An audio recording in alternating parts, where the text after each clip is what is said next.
అవిద్యానామంతస్తిమిరమిహిరద్వీపనగరీ జడానాం చైతన్యస్తబకమకరందశ్రుతిఝరీ దరిద్రాణాం చింతామణిగుణనికా జన్మజలధౌ నిమగ్నానాం దంష్ట్రామురరిపువరాహస్య భవతి శుక్లాంబరధరం విష్ణుం శశివర్ణం చతుర్భుజం ప్రసన్నవదనం ధ్యాయేత్ సర్వవిఘ్నోపశాంతయే. వందే గురుపదద్వంద్వమవాङ्మానసగోచరం రక్తశుక్లప్రభామిశ్రమతర్క్యం త్రైపురం మహః. నారాయణం నమస్కృత్య నరం చైవ నరోత్తమం దేవీం సరస్వతీం వ్యాసం తతో జయముదీరయేత్. నమః శివాభ్యాం నవయౌవనాభ్యాం పరస్పరాశ్లిష్టవపుర్ధరాభ్యాం నగేంద్రకన్యా వృషకేతనాభ్యాం నమో నమః శంకరపార్వతీభ్యాం. దివ్యమైన వారణాసి క్షేత్రంలో నివసిస్తున్న పుణ్యాత్ములైన మీ అందరికీ కూడా ఈశ్వరానుగ్రహం లభించుగాక. ఏ వ్యక్తి విశ్వేశ్వరుడి యొక్క అనుగ్రహం లేకపోతే ఈ క్షేత్రంలోకి అడుగు పెట్టలేడు, అడుగుపెట్టిన ఒక క్షణం ఉండలేడు అని పదే పదే వేదవ్యాస మహర్షి మనకి పురాణాల్లో వివరించాడు. మీరంతా కూడా కారణజన్ములు కాబట్టి కొందరు 7 రోజులు, కొందరు 9 రోజులు, కొందరు మాసం, కొందరు 9 మాసాల 9 రోజులు, అలా వారంతా వారి వారి అదృష్టవశాత్తు ఉండగలుగుతున్నారు. ఒక క్షణం ఉండడానికే ఈశ్వరుడి కటాక్షం కావాలంటే రోజుల తరబడి ఉండాలి అంటే ఆయన మిమ్మల్ని ఎంత అనుగ్రహిస్తున్నాడో మీరు గ్రహించవచ్చు. వీలున్నంత వరకు కాలభైరవుడి యొక్క అష్టకం చదువుకోండి. ఇక్కడ కాశీక్షేత్రంలో మనలో ఏదైనా లోపం ఉంటే తరచుగా విఘ్నాలు వస్తాయి. మనలో ఏదైనా పాపం ఉంటే ఎక్కువ క్షణం ఉండలేం మనం, లేదా మధ్యలోనే ఆటంకం వచ్చి వెళ్ళిపోతాం. ఈ ఆటంకములు తొలగి భగవంతుని కథ వింటూ ఉండాలి అనుకున్నంతకాలం ఉండాలి అంటే దానికి కాలభైరవుడి కటాక్షం ఉండాలి. కాలభైరవ అష్టకం చాలా గొప్పది. ఆ అష్టకాన్ని భక్తి శ్రద్ధలతో మీరంతా నిరంతరం పారాయణ చేయండి. ఒకానొకప్పుడు బ్రహ్మదేవుడు ఈశ్వరుణ్ణి ధిక్కరించాడు. నువ్వెంత అంటే నువ్వెంత అన్నాడు. నేనే గొప్పవాణ్ణి అన్నాడు. ఈ అహంకారం జీవులందరికీ ఏదో ఒక సమయంలో వస్తుంది. అహంకారమే లేకపోతే మానవుడు ఉండడు. కానీ ఈ అహంకారం పరాకాష్ఠకు వెడితే అప్పుడు కూడా మానవుడు ఉండడు. బ్రహ్మంతటివాడు నేను సృష్టికర్తని, వేదములన్నీ నన్నే స్తుతించాలి అని ఒకప్పుడు ప్రగల్భాలు పలికాడు. ఇది శివరాత్రి కథ కాకుండా మళ్ళీ ఇంకోసారి కూడా జరిగిందిలేండి. ఒకప్పుడు శివుడితోటే వాదోపాదానికి దిగట్టాయని, దానితో ఈశ్వరుడికి ఆగ్రహం కలిగింది. సృష్టికర్తవైన నువ్వే అహంకరిస్తే ఇంకా సామాన్యులు ఏమైపోతారు? అనుక్షణం జీవులు నేను నేను నేను అనుకుంటూ ఉంటారు. ఈ నేను అనేది చాలా ప్రమాదం. ఇందులోంచి బయటపడి సర్వం పరమేశ్వరమయం అనే జ్ఞానం పొందనంత వరకు సృష్టికర్త కూడా పాపాత్ముడి కిందే లెక్క. ఇది మనకు ఒక గొప్ప సందేశం, శివుడిస్తున్న సందేశం అది. ఎప్పుడో ఒకప్పుడు మనం కోటీశ్వరులంట. ఇప్పుడు కూడా నేను ఒకప్పుడు మాకు కోట్లు ఉండేవండి అంటే ఇప్పుడు నీ దగ్గర ఏం కోట్లునే, చింకిపోయిన కోట్లు కూడా లేనప్పుడు ఇంకొకప్పుడు కోటీశ్వరుడితో ఉపయోగం ఉంది. ఒకప్పుడు మేము ఆఫీసర్లు అండి అంటారు కొంతమంది. అవును, అప్పుడు ఆఫీసర్, ఇప్పుడు రిటైర్డ్ ఆఫీసర్. ఇప్పుడు నీ మొహం ఎవడో ఆఫీస్కి వెళ్ళి ఎవడో చూడడం. ఒకప్పుడు మన దగ్గర జనాలు బాగా ఉన్నారు, సేవ చేసేవాళ్ళు, దాసదాసీ జనం. ఇవాళ లేరు. కాబట్టి ఉన్నారని అహంకారము వద్దు, లేరని ఏడవను వద్దు. రెండింటినీ సమానంగా చూడడం జ్ఞానం అంటే. కానీ ఎందుకో తెలియదు, కానీ ఈ మట్టి మీద ఏముందో తెలియదు, కానీ మానవుడికి భూమి మీద వచ్చాక ఎంత ఉంటే అంత అహంకారం వస్తుంది. నేను ఆఫీసర్ని, నేను హెచ్ఎఫ్ని, లేకపోతే రిటైర్డ్ ఎంఈఓని, లేకపోతే నేను ఏదో కలెక్టర్ని, నేను ఏదో కోటీశ్వరుణ్ణి, అనే ఒకనొక ఊహ వస్తుంది.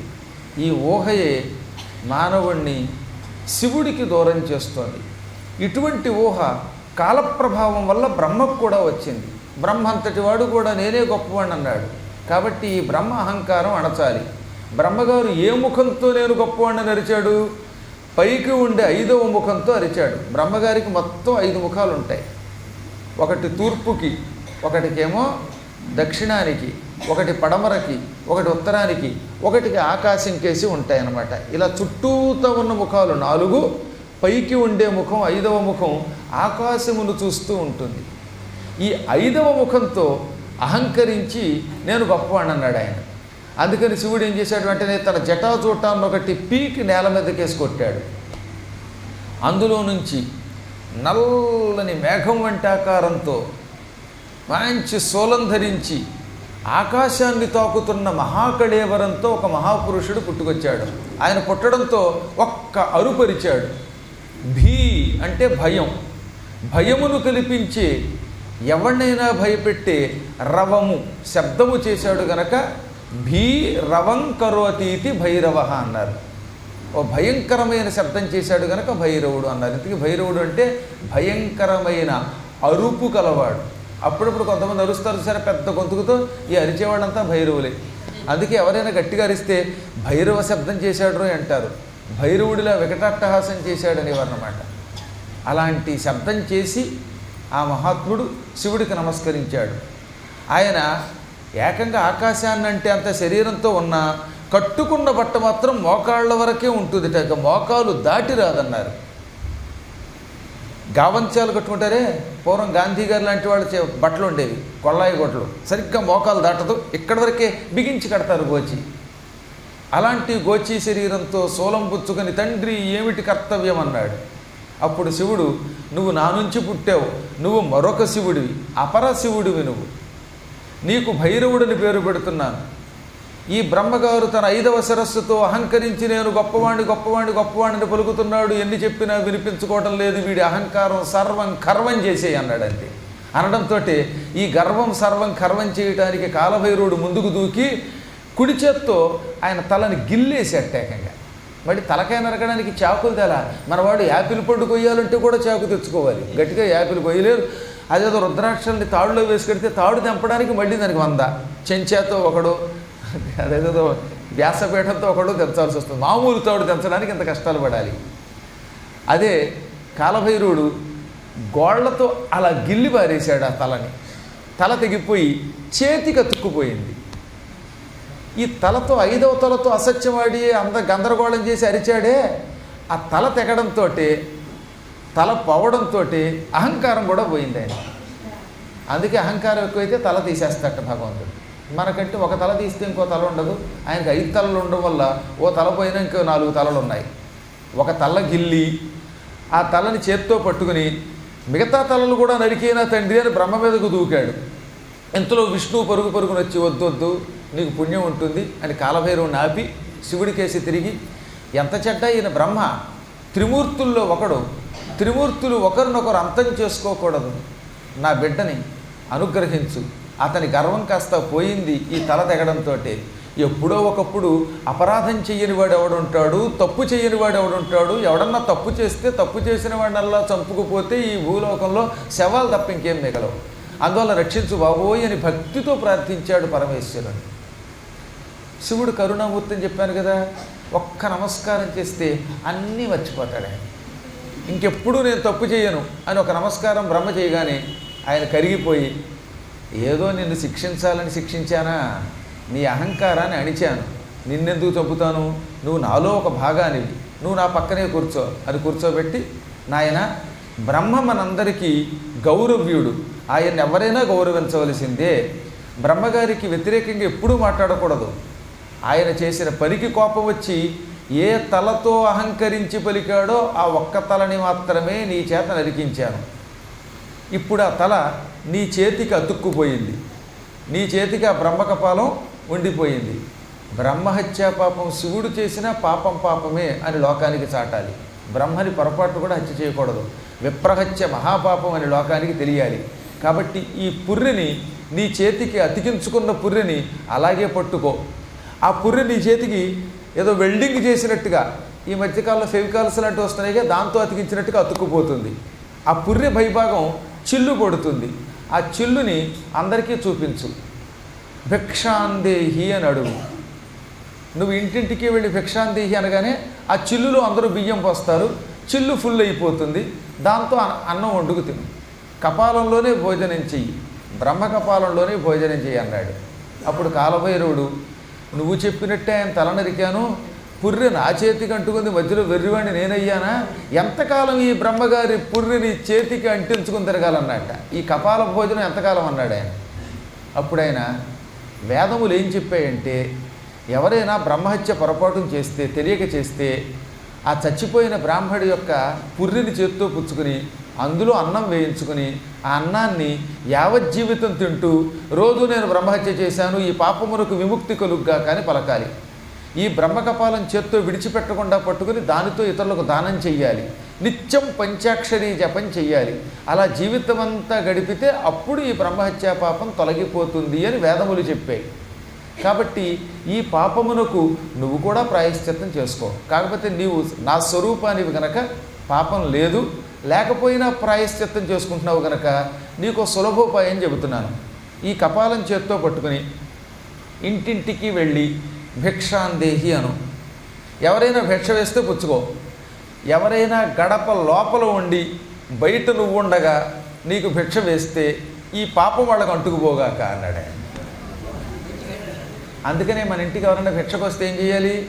వాళ్ళనైనా లోపలికి రమ్మనాలి, మనమైనా బయటికి వెళ్ళాలి. మనం గడప లోపలుండి వాళ్ళు గడప అవతల ఉండి భిక్షాందేహి అంటే భిక్ష వేస్తే వాడి పాపాలు మనకు వస్తాయి, మన పుణ్యాలు వాడికి పోతాయి. అప్పటి నుంచి వాడు ఐశ్వర్యవంతుడు అవుతాడు. క్రమంగా ఈ భిక్షాపత్ర వీడి చేతికి వస్తుంది, వీడి సంపద వాడికి అడుతుంది. ఎంతో పూర్వం తెలియక ఎవరన్నా పని చేస్తే దానికి ఏం చేయాలన్నమాట? వెంటనే వందే గురు పదద్వంద్వం అవాంగ్ మానస గోచరం రక్త శుక్ల ప్రభామిశ్రమతర్క్యం త్రైపురం మహహ అని గురుస్తోత్రం చేసుకుంటే ఈ పాపం పోతుందని చెప్పారు. ఒక్క గురువు మాత్రమే ఇలాంటి భయంకర పాపముల నుంచి విముక్తిని ప్రసాదించగలడు, తక్కిన వాళ్ళు ఎవరూ ఇవ్వలేరు. ఇప్పుడు నువ్వు అలా భిక్ష ఎత్తుకోమనగానే ఈయన బయలుదేరాడు. ఇంద్రుడి దగ్గరికి వెళ్ళాడు, చంద్రుడి దగ్గరికి వెళ్ళాడు, శనైశ్వరుడి దగ్గరికి వెళ్ళాడు. ఒక్కొక్క దేవత దగ్గరికి వెళ్ళి భిక్షాందేహి అంటే వాళ్ళంతా వచ్చి బయటకు వచ్చి ఆయన భిక్షాపాత్రలో భిక్షం వేశారు. ఆఖరణ వైకుంఠానికి వెళ్ళాడు. ఆ సమయంలో లక్ష్మీదేవి ఇంట్లో ఉన్నది. ఈయన భిక్షాందేహి అనగానే తొందరపాట్లో ఏం చేసింది ఆవిడ? గడప అవతల ఉన్న కాలభైరవుని లోపలికి రమ్మనకుండా తాను లోపలే ఉండి ఈ భిక్ష ఆయన చేతిలో వేసింది. టక్కుని ఈ పుర్రొచ్చి ఆవిడ చేతి కతుక్కోలేదు, బుర్ర కతుక్కుపోయింది, శిరస్సు కతుక్కుపోయింది. దాంతో ఆవిడ కంగారు పడి, ఇది ఎక్కడ గొడవండి, ఎవరో వచ్చారు కదా, ఆయనకి ఇంత భిక్ష వేద్దామనుకుని నేను వచ్చి భిక్ష వేస్తే ఈ భిక్ష నాకు శిక్ష అయిపోయింది, రక్ష అంటూ విష్ణు కాళ్ళు పట్టుకుంది. అప్పుడు ఆయన ఏమన్నాడు? ఏతంటే ఓ శివుడు, ఇతడే శివుడు అంటే కాలభైరవుడు అనే పేరుతో ఉంగరాలు గింగరాలు తిరిగిపోయిన జుట్టుతో మోకాళ్ళ వరకు వేళ్లాడుతున్నటువంటి వస్త్రంతో విచిత్రమైన నీలవర్ణంతో భిక్షాటనకి బయలుదేరాడు. ఈతనికి శివునికి తేడా లేదు. ఇతడు లోకానికి ఒక సత్యం చాటడం కోసం భిక్షాటన చేస్తున్నాడు. అంటే ఎంత గొప్పవాడు చేసినా హత్యాపాపం హత్యాపాపమే అని లోకానికి చెప్పడానికి తిరుగుతున్నాడు ఈయన. ఈ హత్యాపాపం నువ్వు చేతులారా తీసుకున్నావు. నీకు తెలుసు నువ్వు వేదమాతవి. గడప దాటి అయినా భిక్ష వెయ్యాలి, లేదా లోపలికైనా రమ్మనాలి. ఇప్పుడు కలియుగం కదా, ఈ మాట విని మీరు రెండు ముష్టి వాళ్ళు అని లోపలికి పిలిచి మీ ఇంట్లో కూర్చోబెట్టి భిక్షకి వెళ్ళొచ్చేలోపు మీ ఇంట్లో ఏముండవు. అలా అయిపోయింది. ఈ పురాణం విందిట ఒక ఆవిడ మొన్న హైదరాబాద్లో దిల్ సుఖ్ నగర్లో దిల్ సుఖంగా ఉంటుందనుకుని ముష్టివాడిని లోపలికి పిలిచి కూర్చోనాయన అని సోఫాలో కూర్చోబెట్టి లోపలికి వెళ్ళి బీరువాలో వస్త్రాలు అవి వెతుకుతోందిట. ఆవిడని లోపల ఉండగానే బయట గొళ్ళెం పెట్టేసి వీడు మొత్తం పళ్ళెంలో వేసి పట్టుకుపోయాడు. కాబట్టి తప్పనిసరి పరిస్థితుల్లో ఏం చేయాలన్నమాట? మనం ముష్టివాడిని లోపలికి పిలవడం కంటే మనమే బయటికి వెళ్ళి వేయడం మంచిది. ఏమో ఎవడెందుకు వస్తున్నాడో ఏం తెలుస్తుందండి. మన దగ్గరకు వచ్చే భక్తులందరూ నిజంగా భక్తులు అనుకోకండి సుమా. అందరూ ఇంతంత నామాలే పెడతారు, ఇంతంత బొట్టు పెడతారు, పెద్ద పెద్ద గొంతుకుతో నమశివాయ అనొచ్చు. కానీ ఇంట్లోకి వచ్చిన తర్వాత వాడు ఏం కొంప ముంచుతాడో నీకేం తెలుసు. ఈ భక్తుల్లో కొందరు సిబిసిఐడి ఉండొచ్చు, మరి కొంతమంది ఆస్తి కోసం రావచ్చు, కొంతమంది ఇంట్లో సీసీ కెమెరా పెట్టి వీడు అంతం చూడడానికి రావచ్చు. కాబట్టి ఇంట్లోకి పిలవడం కంటే మనమే బయటికి వెళ్ళి వాళ్ళకి భిక్ష వేయడం మంచిది. మొత్తం మీద మనం మాత్రం గడప లోపలుండి గడప బయట వాళ్ళని పెట్టి మాత్రం భిక్ష వేయకూడదు. నువ్వు అలా వేసావు, దాంతో ఆ పుర్రె వచ్చి నీ పుర్రె కతుక్కుంది అనగా ఇప్పుడు ఇది ఎలా పోతుంది అనగా, కాలభైరవుడు మనందరికీ గురువు. ఆయన్ని కూర్చోపెట్టు ఆసనంలో, ఆయన కాళ్ళు కడుగు. కాళ్ళు కడిగగా వచ్చినటువంటి నీరుని పాదోదకము అంటారు. కాళ్ళని సంస్కృతంలో ఏమంటారు? పాదం కదా, ఉదకము అంటే నీరు. కాళ్ళు కడుగగా వచ్చిన జలము పాదోదకం. గురుపాదోదకం పిబా అని శాస్త్రం చెబుతోంది. గురువు పాద ఉదకము తాగు, తాగితే మహాపాపములు తొలగిపోతాయి. బ్రహ్మహత్యాది మహాపాపములు తక్షణం భస్మైపోతాయి. కాబట్టి ఆయన కాళ్ళు కడుగు, ఆ నీళ్లు తీసుకో, చేతిలోకి తీసుకుని భక్తితో ఆ నీళ్లు తులసీ జలముగా గంగా జలముగా భావించి తాగే. తీర్థం తాగేటప్పుడు మంత్రం చెప్తారు కదా, ఆ మంత్రం చెప్పుకో అనగానే ఆవిడ వెంటనే కాలభైరవుడిని లోపలికి పిలిచి, తండ్రి పరమేశ్వర స్వరూప నన్ను క్షమించు అని ఒక ఆసనం మీద కూర్చోబెట్టింది. శ్రీ విష్ణు పాదోదకం పట్టుకొచ్చింది. విష్ణు పాదాల నుంచి వచ్చిన నీళ్లు గంగాజలం పట్టుకొచ్చింది. ఆయన కాళ్ళు పళ్ళెంలో పెట్టింది. ఆ పళ్ళెంలో నీళ్లు పోసింది. ఆయన కాళ్ళు కడిగింది. కాళ్ళు కడగ్గా వచ్చిన నీళ్లు చేతిలోకి తీసుకున్నది. సాలగ్రామ శిలావారి పాపహారి విశేషత ఆజన్మకృత పాపానాం ప్రాయశ్చిత్తం దినే దినే అకాల మృత్యుహరణం సర్వవ్యాధి నివారణం సర్వపాపక్షయకరం గురుపాదోదకం పిబా అనుకుంటూ తాగేసింది. ఈ తీర్థానికి కొన్ని లక్షణాలు ఉన్నాయి. గుళ్ళో ఇచ్చే తీర్థమునకు శివాభిషేకం లేక విష్ణు అభిషేకం, ఈ అభిషేకముల వల్ల వచ్చిన నీరు లేక గురువు కాళ్ళు కడగ్గా వచ్చిన నీళ్లు, ఇవన్నీ సాలగ్రామశిల నుంచి వచ్చిన నీళ్లతో సమానం. సాలగ్రామాన్ని నీళ్లలో ముంచి ఆ నీళ్లు తీర్థంగా తీసుకుంటారు. అది సాక్షాత్తు వైకుంఠ గంగతో సమానం. ఇప్పుడు గురుపాదోదకం కూడా వైకుంఠ గంగతో సమానం. అది పాపహారి విశేషత, అది ముఖ్యముగా మహాపాపములను తొలగిస్తుంది. విశేషత అన్నాడనమాట. ప్రత్యేకముగా మహాపాపములను హరించే శక్తి ఈ నీళ్లకున్నది. ఆజన్మకృత పాపానాం ప్రాయశ్చిత్తం, పుట్టినప్పటి నుంచి ఇప్పటి వరకు చేసిన పాపములను ఆజన్మకృత పాపము అంటే from birth to this date, నీ పుట్టుక దగ్గర నుంచి ఈనాటి వరకు దినే ప్రతి దినము ఒక్కరోజు కాదు అన్ని రోజులు పాపాలు చేస్తూనే ఉన్నారు. ఎన్నో కొన్ని పాపాలు చేయకుండా ఈ మానవుడు ఉండలేడు. ఎన్ని పాపాలు చేశారు ఏం తెలుసు. ఎదురుగుండా గురువుగారు మీరే దిక్కండం, బయటికి వెళ్ళాక వాడి మొహం అండం. వాడికి ఏం వచ్చండి, వాడి మొహం అంటాం. కాబట్టి ఇక్కడ దిక్కు, బయటికి వెళ్ళాక ఒక కిక్కు. దాంతో ఏమవుతుంది, పుణ్యములన్నీ బయటికి కక్కు అయిపోతున్నాయి, పాపాలన్నీ లోపలికి డొక్కు అయిపోతున్నాయి. ఈ పాపములన్నీ మహాపాపములు. ఇవన్నీ ఈ సాలగ్రామశిల ఈ తీర్థం గురుపాదోదకం తాగడం ద్వారా పోతాయన్నమాట. వీటన్నిటికీ ప్రాయశ్చిత్తం అన్నారు. మహాప్రాయశ్చిత్తం ఇది. ఈ తీర్థం తాగితే అకాల మృత్యువు తొలగిపోతుంది. ఏదో ఒక ఆయనకు ఉన్నాడు, 100 ఏళ్ళు బతకాలి, వాడేవో మహాపాపాలు చేశాడు, దాంతో మధ్యలో వాడు చచ్చిపోతున్నాడు అనుకుందాం. కాసేపు చేసిన పాపాల వల్ల తొందరగా ఆయువు తొలగిపోయి 100 ఏళ్ళు బతకవలసిన వాడు 50 ఏళ్ళకి పోవచ్చు, 60కి పోవచ్చు, 30కి పోవచ్చు. ఏ పాపము వల్ల ఎంత ఆయువు తరిగిపోతుందో పురాణాల్లో చెప్పారు. కొన్ని పాపములు సెకండ్లు మాత్రమే ఆయువుని తగ్గిస్తాయి. ఉదాహరణకి గురువుగారికి తెలియకుండా గురువుగారు వాటర్ బాటిల్ తాగేశారు అనుకోండి, 1 సెకండ్ ఆయువు తగ్గుతుందిట. అది మరీ ఎక్కువ పాపం కాదు. కానీ ఆయనకి తెలియకుండా ఆయన ఉంగరం కొట్టేశారు అనుకోండి, 6 నెలల ఆయువు తగ్గిపోతుంది. అందువల్ల అయితే వీలుంటే ఉంగరం ఇవ్వాలి తప్ప ఉంగరం పట్టుకుపోకూడదు. అసలు ఎవరిది పట్టుకుపోకూడదు, ఇంకో గురువుగారిది పట్టుకెళ్తే మరీ పాపం కదా. పుస్తకాలు కనుక ఎత్తుకుపోతే దొంగతనం చేస్తే 1 రోజు ఆయువు తగ్గుతున్నట్టు. ప్రతి పుస్తకానికి ఒక ఆయువు అన్నమాట. అందుకనే పరుల యొక్క గ్రంథం అపహరించకూడదన్నారు. పరుల భార్యను ఎత్తుకుపోతేనో 10 సంవత్సరాల ఆయువు పోతుంది వాడికి. అందుకని కావాలని ఎవరిని చంపేసి వాళ్ళు ఎవరిని ఎత్తుకుపోకూడదు. ఆయన ఉన్న ఒక్క పెళ్ళంతో వస్తుంటే వాళ్ళు ఇతరుల పెళ్ళాలను ఎత్తుకెళ్ళి వీళ్ళేం పోషిస్తారండి, వీళ్ళ మొహాలకి. ఈ ఇంటి ఆవిడతోటి వస్తుంటే మళ్ళీ బయట ఆవిడతో ఏం పడతాడు వీడు మొహానికి. కాబట్టి ఏమో ఎవడు ఓపిక వాడేది అనుకోండి, చెప్పలేము. ఇక్కడ కూర్చున్నటువంటి వాళ్ళలో కోటీశ్వరులు ఉండొచ్చు కదా. ఇటువంటి పుణ్యాత్ములు ఈ పాపాలు ఎలాగో చెయ్యరు. చేసేవాడికి చెప్పండి, పరభార్యని ఎత్తుకుపోయినప్పుడల్లా 10 సంవత్సరాలు ఆయువు తగ్గిపోతుంది. ఎంతమందిని ఎత్తుకుపోతే అంత తొందరగా ఢామ్ అంటాడు వాడు. చకచక పోవాలంటే ఇది ఒక నియమం అనమాట. భయంకర రోగములతో పీడింపబడి నశిస్తాడు వాడు. అందుకని ఎత్తుకుపోకూడదు, బలాత్కారంగా ఏ స్త్రీని అపహరించరాదని శాస్త్రం. ఇటువంటి పాపముల వల్ల ఆయువు తరిగిపోతే ఆ ఆయువు తిరిగి రావాలంటే ఏం చేయాలి? ఈ సాలగ్రామశిల కానీ, గురువు పాదాలు కడగ్గా వచ్చిన నీళ్లు కానీ, అభిషేక జలం కానీ తాగాలి. తాగితే అకాల మృత్యుహరణం, అకాలములో వచ్చే మృత్యువు తొలగిపోతుంది. సర్వవ్యాధి నివారణం, మహాపాపాలన్నీ తొలగిపోతాయి. అనేక వ్యాధులన్నీ, రోగాలన్నీ పోతాయి. ఒక రోగం కాదు, ఎన్నో రోగాలు ఉన్నాయి. శారీరక రోగాలు, మానసిక రోగాలు. ఈ రోగాలన్నీ ఈ తీర్థం తాగితే పోతాయి. సర్వపాపక్షయకరం, ఒక పాపం కాదు, అన్ని పాపాలు క్షయం అవుతాయి. అటువంటి జలాన్ని స్వీకరించాలి గనక ఆవిడ స్వీకరించింది. ఇంకేముంది, మళ్ళీ ఆవిడ శిరస్సునున్న పుర్రి వచ్చి యథాప్రకారంగా ఈయన చేతికి అతుక్కుపోయింది. మళ్ళీ ఈయన పాపం ఈయనకి వచ్చింది. అమ్మవారిని ఆశీర్వదించి అక్కడి నుంచి కాలభైరవుడు తిరిగాడు. తిరిగి తిరిగి తిరిగి తిరిగి చిట్ట చివరికి కాశీ క్షేత్రం వచ్చాడు. ఈ ప్రపంచంలో ఎటువంటి పాపమైనా ఆ క్షణమే తొలగాలంటే ఒకే ఒక్క క్షేత్రం ఉన్నది, అదే వారణాసి క్షేత్రం. మీ అందరూ ఇప్పుడు ప్రస్తుతం పుణ్యాత్ములు. ఇక్కడున్నంత వరకు మీరు ఇంతవరకు చేసిన మహాపాపాలన్నీ పోయాయి. మళ్ళీ రైలు ఎక్కుతారుగా.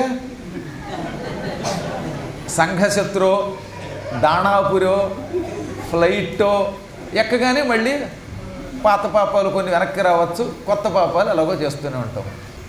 భగవంతుడి అనుగ్రహం వల్ల గురు దర్శనం అవుతుందండి. చెప్పాడు ఇక్కడ, కాశీక్షేత్రంలో గురువు సాక్షాత్తు అర్ధనారీశ్వరుడైన విశ్వేశ్వరుడే, అమ్మవారితో కూర్చుని విశ్వేశ్వరుడు. అందువల్ల అక్కడ ఎవడు కూర్చున్నట, అరికి మీరు తుమ్మ బంక పట్టుకొచ్చి అక్కడ కూర్చోబెట్టి ఉపన్యాసం చెప్పించినా వాడు కాసేపు అమ్మవారితో కూడిన అయ్యేవారు అన్నమాట.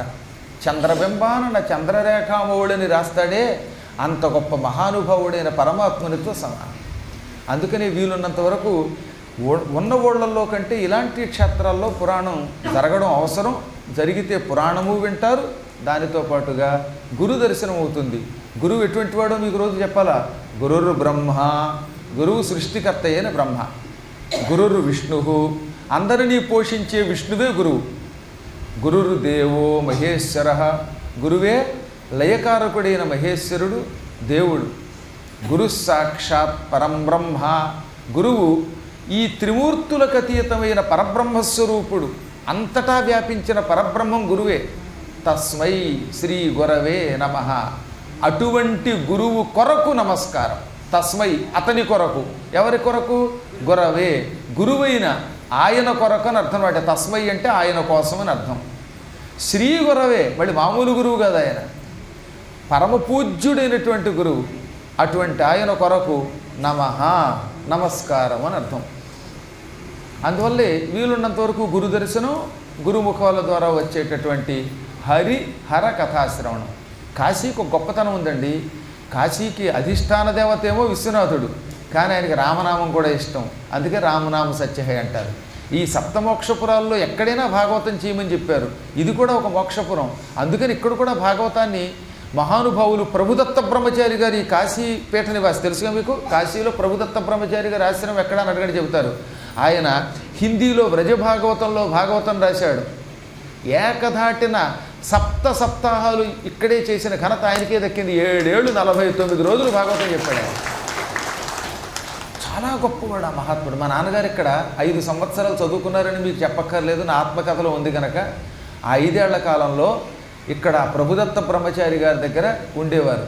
ఆయన రాసిచ్చిన భాగవతం ఆయన సన్నిధానంలో చెప్పేవారు. ఇవన్నీ మా తండ్రి గారు చెబుతూ ఉంటే మేము పులకించిపోయేవాళ్ళం అన్నమాట. ఆయన గంగానదిలో హరిశ్చంద్ర ఘాట్ ఉంది, ఇక్కడే హరిశ్చంద్ర ఘాట్. శవాల వెలుతుల్లో చదువుకున్నారండి. ఆ రోజుల్లో కరెంటు లేదు. ఇవాళ మనం కరెంటు పోతే పురాణం చెప్పలేకపోతున్నాం. కానీ ఆ రోజుల్లో కరెంటు లేదు, ఫ్యానులు లేవు, ఏసీలు లేవు. అటువంటి కాలంలో హరిశ్చంద్ర ఘాట్లో రాత్రిపూట శవాలు కాలుతూ ఉంటే శవాల వెలుతుల్లో వ్యాకరణం చదువుకున్నారు వాళ్ళు. మహాత్ములు అంటే వాళ్ళు. ఎన్నెన్నో పద్యాలు రాశారు ఆయన. ఇక్కడ గంగానది రేవులు ఉన్నాయి కదా, ఆ రేవుల్లో మనం ఘాట్టుల్లో పడవల్లో తిరిగాం కదా, ఆ ఘాట్టుల్లో కూర్చునేవారట. యువతీ యువకు సంధ్యా సమయమే సైర్ కర్రతే ఠాట్టుసే నావే చలాతే దౌడుతే ఇసు ఘాట్టు పర్రు ఉసు ఘాట్టుసే హమ్ బంధు ఏక్కు చెబూతరే పర్రు బయటు ఏ సబు దేక్కుతే క్షణకేలియే ఇసు తీర్థవరకో స్వర్గ సమహీ లేట్టుతే అని అప్పట్లో ఆయన రాశారు 1932లో. యువతీ యువకులు సంధ్యా సమయంలో ఈ ఘాటు నుంచి ఆ ఘాట్కి, ఆ ఘాటు నుంచి ఈ ఘాట్కి పడవల్లో ఎక్కి తిరుగుతూ ఉంటారు. మేమంతా ఒడ్డు మీద ఉన్న రాళ్ల మీద కూర్చుని ఈ దృశ్యం చూస్తున్నాం. ఈ గంగానది మెట్లన్నీ రేవులన్నీ రాళ్లే కదా, ఈ రాళ్లలో ఒక రాయి మీద కూర్చుని ఈ దృశ్యం చూసేవాళ్ళం. ఒక్క క్షణం ఇది మాకు స్వర్గంలా అనిపించింది అని అపూర్వమైన కవిత్వం రాశారు ఆ రోజుల్లో. ఇదంతా ఎందుకు చెప్తున్నాను నేను అంటే, ఈ ప్రాంతంలో కనీసం సౌకర్యములు లేని రోజుల్లో వాళ్ళు ఉన్నారు. వాళ్ళు ఈ దృశ్యాలన్నీ చూచారు. మనకి ఇన్ని సౌకర్యాలున్నా మనం ఉండలేనిటువంటి కాలం మనకు వచ్చింది. ఎందుకు ఇవన్నీ పక్కన పెడితే ఎలా ఉన్నా ఇక్కడికి వస్తే మహాపాపాలు పోతాయి. భయంకర బ్రహ్మహత్యాది పాపాలు తొలగడానికి కాశీ కంటే గొప్ప క్షేత్రం మరొకటి లేదు. ఈ కాశీ ఎంత గొప్పదో మనకి లింగ పురాణంలో, సౌర పురాణంలో చెప్పారు. అన్యక్షేత్రే కృతం పాపం పుణ్యక్షేత్రే వినశ్యతి. మీ ఇళ్లల్లో కాకినాడలోనో, విజయవాడలోనో, దిల్సుఖ్ నగర్లోనో, లేక మా ఒప్పల్లోనో ఎక్కడో చోట మనం చేసిన పాపాలన్నీ ఈ పుణ్యక్షేత్రాలకు వస్తే పోతాయి, తీర్థయాత్రలకు వెళితే పోతాయి. కానీ పుణ్యక్షేత్రాలకు వచ్చాక కూడా పాపాలు చేశారు. పుణ్యక్షేత్రాలకు వచ్చాక ఆయన ఇలాంటి వాట, ఈయన ఇలాంటి వాట అని వాళ్ళ మీద వీళ్ళు, వీళ్ళ మీద వాళ్ళు కబుర్లు చెప్పుకునే వాళ్ళు ఉంటారు కదా. ఈ వాట్సాప్లో అయితే చెప్పక్కర్లేదన్నమాట. ఇదిగో ఈ పూట ఇలా జరిగింది, వాడికి కన్నం పెట్టా, వాడిని తిట్టా, ఇవి పెట్టుకుంటూ ఉంటారు కదా. ఒకళ్ళొకళ్ళు తిట్టుకోవడం, ఒకళ్ళ మీద ఒకళ్ళు చెప్పుకోవడం ఎంత సరదాయో అన్నమాట. ఇలా అభాండాలు వేయడం, పిచ్చి పిచ్చి పనులన్నీ చేయటం వల్ల పుణ్యక్షేత్రాల్లో మరింత పాపం వస్తుందండో. ఉన్న ఊళ్ళో కంటే పుణ్యక్షేత్రాల్లో చేసే పాపాలు రెట్టింపు ఫలితం ఇస్తాయి. మీ ఊళ్ళో ₹1 దొంగతనం చేస్తే రూపాయి దొంగతనానికి రూపాయి పాపమే వస్తుంది. ఇక్కడికి వచ్చి రూపాయి దొంగతనం చేస్తే ₹1,00,000 దొంగతనం చేసిన పాపం వస్తుంది. ఇక్కడ రూపాయి దానం చేస్తే 1,00,000 దానం చేసిన పుణ్యం వస్తుంది. పుణ్యక్షేత్రాల్లో ఏదైనా పరాకాష్టే, పాపమైనా ఎక్కువే, పుణ్యమైనా ఎక్కువే. తీరా పుణ్యక్షేత్రంలో పాపం చేస్తే ఆ పాపం ఎలా పోతుంది? పుణ్యక్షేత్రే కృతం పాపం వారాణస్యాం వినశ్యతి. పుణ్యక్షేత్రాలలో చేసిన పాపములు వారణాసికి వచ్చి గంగా స్నానం చేస్తే ఢామ్మని ఎగిరిపోతాయి.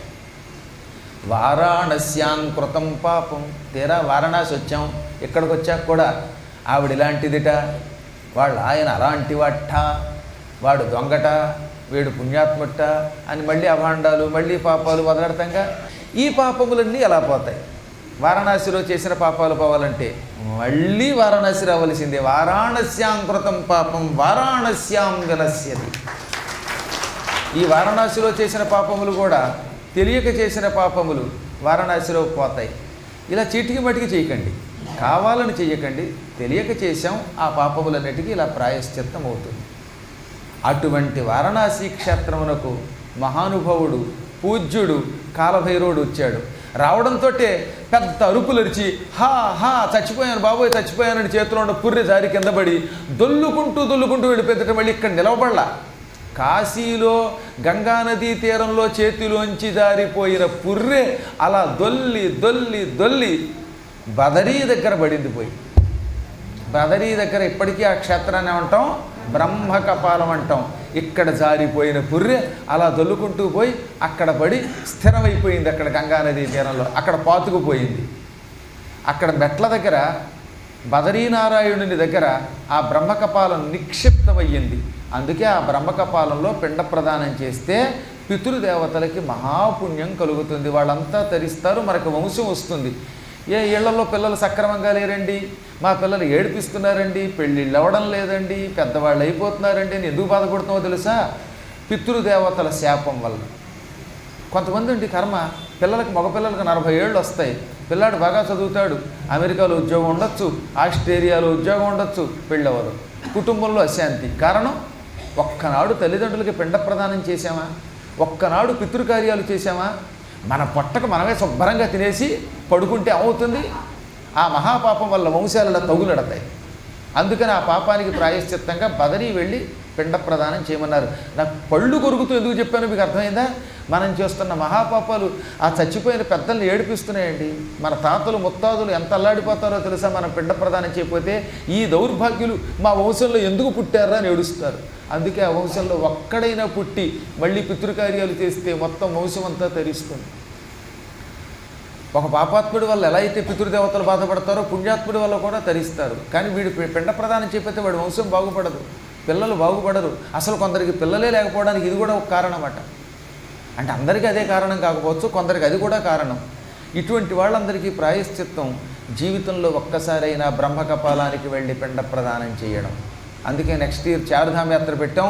జూలై 8వ తారీఖు నాడు బయలుదేరి పెడతాం. ఆ వెళ్ళినప్పుడు బ్రహ్మకపాలంలో వీలున్న వాళ్ళందరూ పిండ ప్రదానం చేసుకోండి. జీవితంలో ఒకసారైనా పితృదేవతల యొక్క అనుగ్రహం పొందాలి. ఇప్పుడు ఈ పుర్రె అలా వెళ్ళిపోగానే కాలభైరవుడు విశ్వనాథుడి దగ్గరకు వచ్చాడు. బంగారపు కొండ పట్టుకొచ్చాడు. ఈ బంగారు కొండతో గంగాజలం పట్టుకొచ్చాడు. శివుడికి అభిషేకం చేశాడు.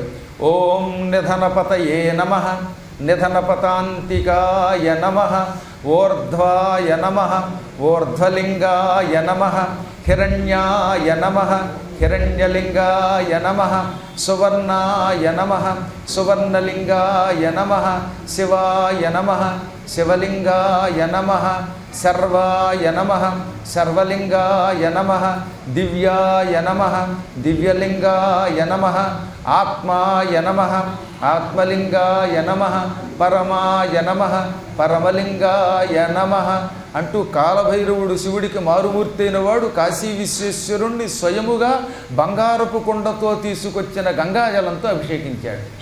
అభిషేకించగానే శివుడు ఆయన్ని పిలిచి, నాయన ఈ క్షేత్రం పెద్దదైపోతుంది అంతకంతకి. ఈ క్షేత్రమే ప్రపంచానికి రాజధాని. నిజానికి ఆయా దేశాలకు ఆయా రాజధానులు ఉంటాయి, కానీ ప్రపంచమంతటికీ మోక్ష సామ్రాజ్యం అని పేరు. ఆ ముక్తి సామ్రాజ్యానికి రాజధాని వారణాసి.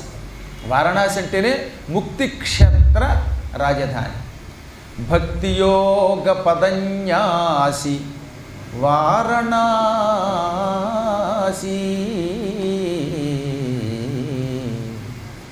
భవదురిత శాత్రవఖరాసి వారణాసి, స్వర్ణదీతట సంభాసి వారణాసి, పవన క్షేత్రములవాసి వారణాసి.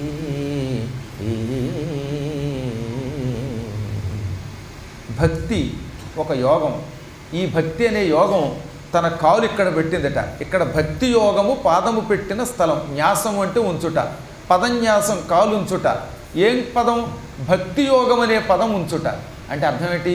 ఇక్కడ భక్తి ఎప్పుడూ ఉంటుంది. ప్రతి వ్యక్తిలో శివశివ రామ్ రామ్ అనే ఒక లక్షణం ఉంటుంది. ఆ విధంగా ఇక్కడ భక్తి తిరుగుతోంది. ఈ క్షేత్రమే భక్తులకు నిలయం. ఇంకా పుట్టాక ఒకటా రెండా ఎన్ని పాపాలు చేశాం? భవ అంటే పుట్టుక, జన్మ. జన్మలో చేసిన పాపములు భవదురితములు. దురితం అంటే పాపం. భవదురిత శాత్రవ ఖర అసి. అసి అంటే కత్తి. మనం పుట్టాక చేసిన మహాపాపములనే శత్రువులను నరికే పదునైన కత్తి వారణాసి. కత్తి ఏం చేస్తుంది? శత్రువుల్ని నరుకుతుంది. ఈ కాశీ అనే కత్తి ఏం చేస్తోంది? మనం చేసిన పాపములనే శత్రువులను నరికేస్తోంది. అంటే మన పాపాలన్నీ నాశనం చేస్తోంది. స్వర్ణది అంటే గంగ. స్వహ అంటే స్వర్గం. స్వహ నది, స్వర్ణది ఆకాశగంగ, మందాకిని. దివ్య గంగానదీ తీరమునందు సంభాసి ప్రకాశిస్తోంది. భాసి అంటే ప్రకాశిస్తోంది, సంభాసి అంటే ధగధగా ప్రకాశిస్తోంది. గంగా తీరంలో ఉన్న ఊరు కాశీ అంటే. ఇంకా పవిత్ర క్షేత్రములలో ఇంతకంటే గొప్ప క్షేత్రం మరొకటి లేదు. అటువంటి క్షేత్రం. ఈ క్షేత్రమునకు నువ్వే ఈ రోజు నుంచి పాలకుడవు, నిన్ను క్షేత్రపాలకుడిగా అభిషేకిస్తున్నాను అని కాలభైరవుణ్ణి క్షేత్రపాలకుడిని చేశాడు. ఆయన కోసం గుడి కట్టాడు గంగానదికి దగ్గరలో. ఆ గుడిలో ఆయనను తానే విగ్రహ రూపంలో ప్రతిష్ఠించాడు. ఆ విగ్రహాన్నే మీరు కాలభైరవుడు అనే పేరుతో చూస్తున్నారు. చూడడానికి ఎంత ఉంటాడు కానీ ఆయన యావత్ ప్రపంచానికి పాలకుడు, ఈ మోక్ష సామ్రాజ్యానికి పాలకుడు. ఇక్కడ ఉండాలంటే ఎవరిని పట్టుకోవాలని చెప్పాను ఇందాకే ప్రారంభంలో, అందుకు ఇంత ఖర్చు చెప్పాను. ఈ క్షేత్రంలో మీరు ఉంటున్నారంటే ఆయన అనుగ్రహం ఉంది. ఆయన అనుగ్రహం లేకపోతే ఒక్క క్షణం ఉండలేము. ఇదంతా కాశీఖండంలో రాబోయే కథ ఇవాళ ముందు చెప్పేశాను. నిజానికి మనం శివశర్మ కథ చెప్పుకుంటున్నాం కదా, మధ్యలో అది ఆపి ఎందుకు చెప్పానంటే గంగలో నీరు ఎక్కువైపోయి స్నానం చేయడానికి భయపడడం కానీ, లేక వేళకింత అన్నం దొరకకపోవడం కానీ, విశ్రాంతి లభించకపోవడం కానీ, అప్పుడప్పుడు ప్రతి వ్యక్తికి ధూమ్ధామ్ అనే కోపం రావడానికి కానీ, ఇన్నిటికీ మూల కారణం కాలభైరవుడి యొక్క సంపూర్ణ అనుగ్రహం లేకపోవటం. ఈ సంపూర్ణ అనుగ్రహం లభించాలంటే మీరంతా ఏం చేయాలి? వాళ్ళ గ్యారంటీగా కాలభైరవ శతకం అష్టకం నేను స్వయంగా చదువుతాను, మీరు కూడా చదవండి. కాశికాపురాధినాథ కాలభైరవం భజే, కాశికాపురాధినాథ కాలభైరవం భజే అని భక్తితో గానం చేస్తే ఇంకా మనకి మిగతా రోజుల్లో మాట వరసకు కూడా ఇబ్బంది రానివాడు ఆయన. నేను ఇక్కడ ఒక స్థలం, ఒక ఇల్లు తీసుకోగలిగానంటే కేవలం కాలభైరవ కటాక్షం. కిందటి సంవత్సరం అమెరికా పర్యటనకి ఏప్రిల్ మేలో వెళ్ళినప్పుడు డెమాయిన్ పట్టణానికి యథాప్రకారంగా వెళ్ళాను. కోడే జగదీష్ గారి ఇంట్లోనే ఉంటాం ఎప్పుడు వెళ్ళినా. చాలా పుణ్యాత్ముడు. ఏమంటే గురువుగారు మీరు చాలా కాలం నుంచి ఓ చెన్నీల్లో పెద్దల్లో మొత్తం మీద కాశీలో కొనుక్కోవాలనుకుంటున్నారు కదా, దానికి మేమేం చెయ్యాలని అడిగాడు ఆయన. అంటే ఆయన ఉద్దేశం ఏంటంటే డబ్బులు ఎంతో కొంత కావాలంటే ఇవ్వడం వేరు, డబ్బున్నంత మాత్రం చేత కాశీలో కొనలేరు. ఏళ్ల తరబడి తిరిగినా ఇక్కడ రవ్వంత స్థలం రాదు. అందుకని అవన్నీ దృష్టిలో పెట్టుకుని మమ్మల్ని ఏం చేయమంటారని అడిగారు జగదీష్ గారు. అప్పుడు వెంటనే మీరందరూ వద్దిపత్తి సత్సంగంలో ఉన్నారు, మీరేం చేస్తారు? నా కోసం 40 రోజులు కాలభైరవ అష్టకం పారాయణ చెయ్యండి అన్నాను. ఇంతకు మించి నాకేం అక్కర్లేదన్నాను. నిజంగానే ఆయన వెంటనే ఈ వద్దిపత్తి సత్సంగంలో అందరికీ తెలియజేసి పెట్టించేశారు. గురువుగారి కాశీపీఠం కాశీలో రావాలంటే 40 రోజులు మనం భక్తులమందరము కాలభైరవ అష్టకం పారాయణ చేద్దామని. వాళ్ళు 40 రోజులు పారాయణ చేశారు. 41వ రోజు ఇప్పుడు మేము కొనుక్కున్న బిల్డింగు మాకు బేరానికి వచ్చింది. 41వ రోజే, మళ్ళీ తేడా లేకుండా. ఇది కాలభైరవ మహామహిమ. అందువల్ల కాలభైరవుడిని తలుచుకోండి. కాలభైరవుడు మనల్ని అన్ని రకాలుగా అనుగ్రహిస్తాడు. ఆకలి వేసింది, తిండి దొరకట్లేదు, అప్పుడు ఏడవడం కాదు, అమ్మో నాకు షుగరు, నాకు బీపీ, నాకు వగరు, నాకు పొగరు, మాకు ఒకప్పుడు పనివాళ్ళు ఉండేవాళ్ళు, ఇక్కడ ఏ పనివాడు అన్నం ఇవ్వడం లేదని ఏడవడం కదా. అప్పుడు కాలభైరవం భజే అనండి. టక్కన అన్నం రాకపోతే అడగండి, టిఫిన్ రాకపోతే అడగండి, కరెంట్ రాకపోతే అడగండి. అప్పుడు శ్రద్ధతో భక్తితో కోరుకోవాలి. ఈ చెబుతున్నప్పుడు ఆ గురువుగారు అలాగే చెబుతారులే అని ఏ పిచ్చాడని అనుకుంటే వాడి కర్మ నేనేం చెప్పలేను. నేనేం పిచ్చిగా చెప్పడంలా, అమాయకత్వంతో చెప్పడంలా, ఏదో చెప్పడంలా అనుభవించి చెబుతున్నాను. మంత్రశాస్త్రం యొక్క గొప్పతనం తెలిసి చెబుతున్నాను. కాశీఖండం మీద నమ్మకంతో చెబుతున్నాను. స్వస్తి ప్రజాభ్యః పరిపాలయంతాం న్యాయ్యేన మార్గేణ మహీం మహిషాః. గోబ్రాహ్మణేభ్యः శుభమస్తు నిత్యం. లోకాః సమస్తాః సుఖినో భవంతు.